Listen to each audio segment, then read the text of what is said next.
তোর কিছু হয়ে গেলে আমার কি হতো? বল, তোর কিছু হয়ে গেলে আমার কি হতো? আজকে যদি তোর কিছু হয়ে যেত আমার কি হতো বল? সত্যি আজকে অনেক বড় একটা বিপদের হাত থেকে ও রক্ষা পেয়েছে, মানে ও রক্ষা পায়নি, রক্ষা পেয়েছি আমি। যদি ওর কিছু হয়ে যেত হয়তো, মানে আমি জানি না আমার কি হতো।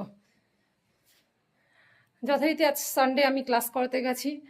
প্রথম তো মা করে খুব চিৎকার করছে, তো কিন্তু দেখো প্রতিদিন তোকে ক্লাসে নিয়ে যাওয়া পসিবল হয় না। গতকাল আমি ওকে ক্লাসে নিয়ে ক্লাস করিয়েছি, কিন্তু সব দিন এটা পসিবল হয় না। তো নিচ থেকে খুব মা করে চিৎকার করছিল। তো আমি আমার ক্লাস করাতে করাতে শুনছিলাম, মাঝখানে একবার এসে দেখেও গেছি ওকে। তারপর যখন এইমাত্র জাস্ট 2 মিনিট হলো আমি ওপর থেকে নিচে নেমেছি, নেমে শুনছি ও আজকে পাখায় ধাক্কা খেয়েছে। মানে আমি যখন ক্লাস করতে যাই ওকে আমি খাঁচায় আটকে রেখে তারপর আমি ক্লাস করতে যাই, যেন ওর কোনো বিপদ না হয়, এই কারণে, অন্য কিছু না।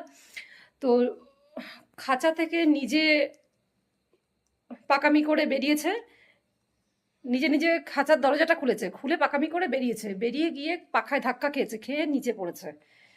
আমার মেয়ে তো প্রচণ্ড ভয় পেয়ে গেছিলো, যথারীতি ভয় পাওয়ারই কথা। তো তারপর ওকে একটু আদর করে আবার জায়গায় দিয়ে দিয়েছে। এখন আমি এসে শুনছি এই অবস্থা। তো তোমরাই বলো, এরকম করলে আমি কি করে পারবো? আর সব সময় যদি এখন আদর করছিস, কি হতো মা? হুম, আমি দিয়ে দেবো। কি কি কি?